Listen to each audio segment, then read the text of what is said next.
So in less than 1 week, on October 13th, Sony is going to finally be unleashing onto the world PSVR, their new PlayStation virtual reality home console experience for the PS4.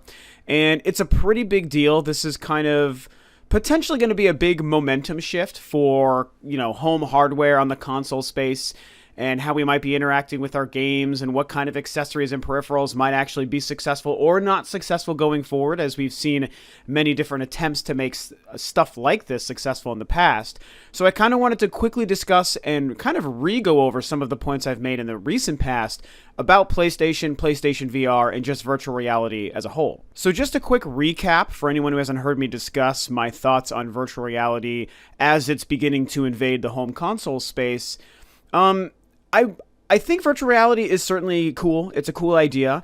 I've never, ever touched it. I've never put a true virtual reality unit on my head.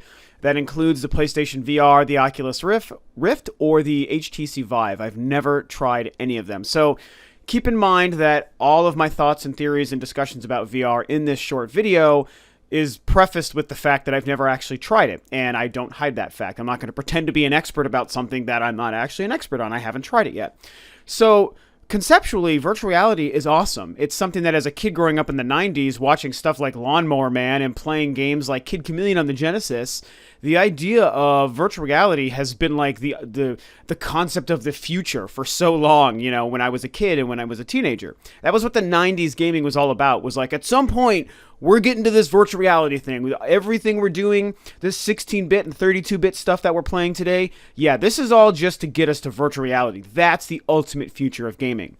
And that's what we believed, and that's what we thought. And it looked and sounded awesome. It was like our wildest dreams coming true, the idea of virtual reality.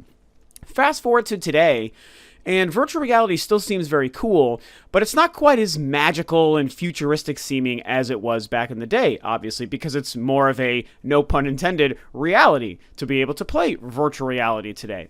And I do think it's cool. Like, the 13-year-old version of myself would be geeking out at the prospect of true virtual reality finally being a reality and sold in stores, and something that I could be experiencing at home. That's really super cool. So having not yet tried a virtual reality, I am super excited to finally have a reason to put one on my head. I am not picking up PlayStation PSVR, mind you. I'm not picking it up as of right now. I don't have any HTC stuff, so I don't have any reason to try the Vive, because I think you need either a crazy powerful PC, which I don't have, or an HTC phone, I think, and I certainly don't have one. I use an iPhone, so I don't know about that stuff. And then the Oculus Rift, I do really want to try one of those, but again, I don't really have a PC that's worthy of running anything like that. And it's also expensive. Like, I just don't feel like that's where my money needs to go right now, with so many other games coming out that are really exciting. And with the NX hopefully coming out in the next 6 months, it's like I kind of want my money to go to that stuff for now. So anyway, the point is, I do want to try virtual reality because I want to believe that it could be really cool. Like, I think that it's a neat concept. It's something that could be really fun to show friends, like bring friends over and you're hanging out. Maybe if you're an adult of proper age, maybe you're drinking, which we would be doing, and it's like, hey dude, like you should check this out. I got this new virtual reality. Like, you should put this thing on. It's crazy.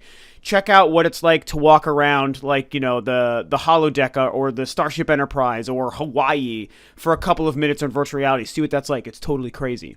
And like, to me, that's kind of what virtual reality seems like it's going to be good for immediately. But my hang up with virtual reality right now in today's gaming space is whether or not it really feels applicable to real traditional marathon session hardcore gaming. That's kind of my thing. Like, when I think about the games that I play, and a lot of the games that I'm assuming most of you guys out there play, like, Zelda and Halo and Uncharted, or even something like the new Doom, Star Wars games, Final Fantasy coming up, it's like, these are the kinds of games I play. I'm playing through Deus Ex and ReCore recently, Destiny.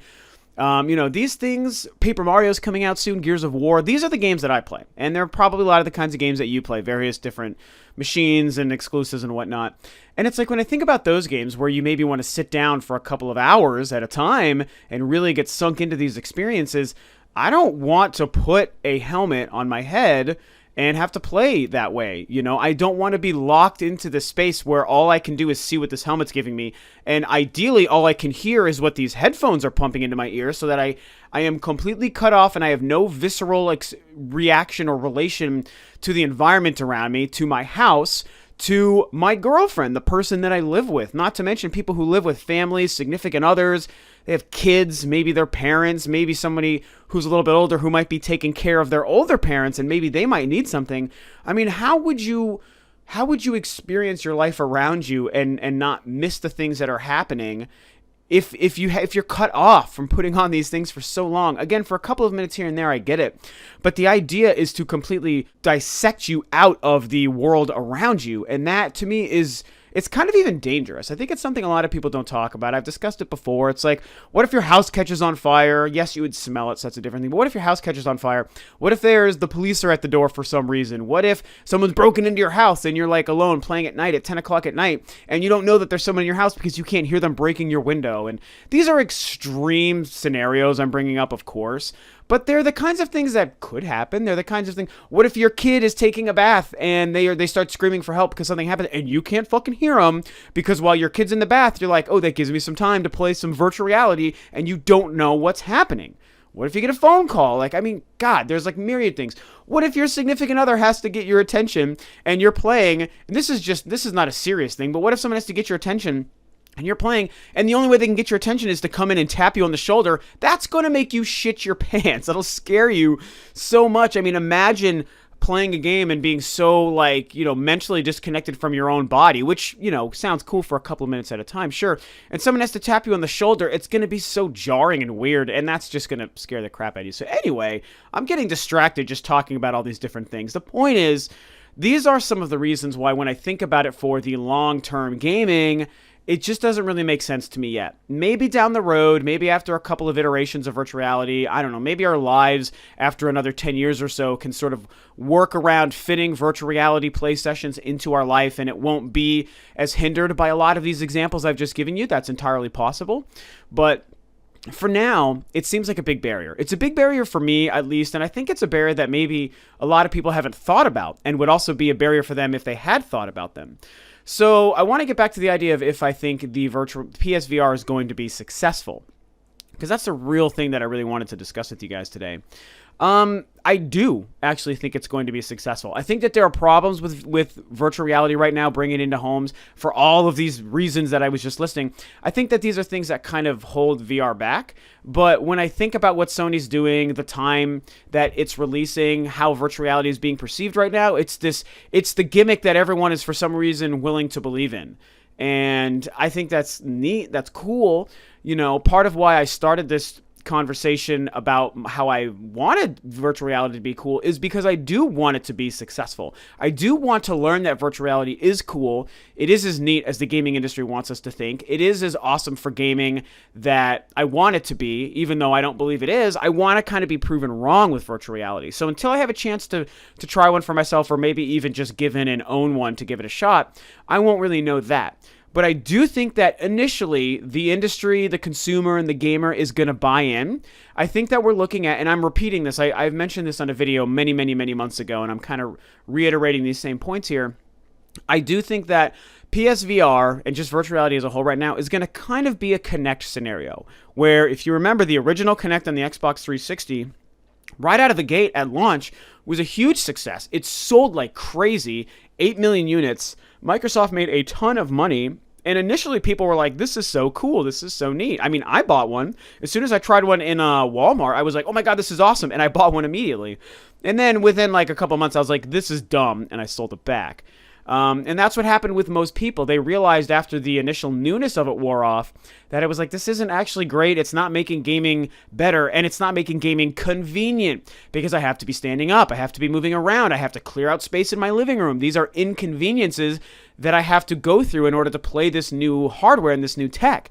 Just like with virtual reality, there are inconveniences that I think after the initial craze dies down, after the first couple of months to maybe even a full year, people are going to be like, it's such an inconvenience to put this helmet on, to put my headphones on, to set up all these wires and cords, to make sure everyone I live with knows I'm playing so that they don't bug me, or if they bug me, they have to come and get me because they can't just call for me from the other room, or whatever. Like, all these different inconveniences we'll have to go through to play virtual reality.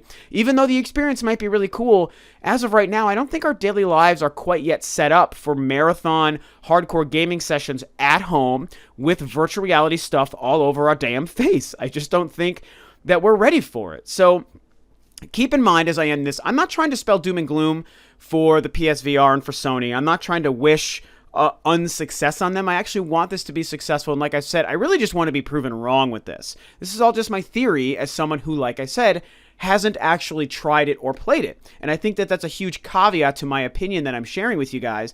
And it's why, like I said, I don't want to leave it out of the conversation. If you are a virtual reality fan, you need to know I'm sharing this opinion as someone who hasn't tried it yet. And I do intend on trying it at some point. I sure as hell ain't going to buy it for $400 frickin' dollars, but at some point I'm going to give it a shot. And I'll be really excited to do so. However, I stand by all my theories I said. I feel like you don't have to have played VR to understand the ideas that I'm getting across. It's too inconvenient. It's too segregating from the outside world. It's potentially dangerous. And it's just cumbersome. And I just don't know that we're ready for it yet. But, hey, I guess we're going to see. Because, like I said, in less than a week, PSVR is going to hit the scene. Will Sony be successful with it? I think initially, yes. But I have a feeling the craze is going to die off. And people are going to realize this isn't really suited for the kind of gaming that we want to use it for. So, those are my thoughts about the PSVR launching next week and where it might go. What do you guys think about this? Are you huge fans of VR? Or are you not a huge fan of VR? Do you agree with my theories? Or do you think that I'm wrong and it's going to be a smash success and it's going to change gaming forever? Tell me what you guys think about this below. Thanks as always for tuning in, guys. This is Rob of Rule of Two Review, and I'll catch you guys next time on another video.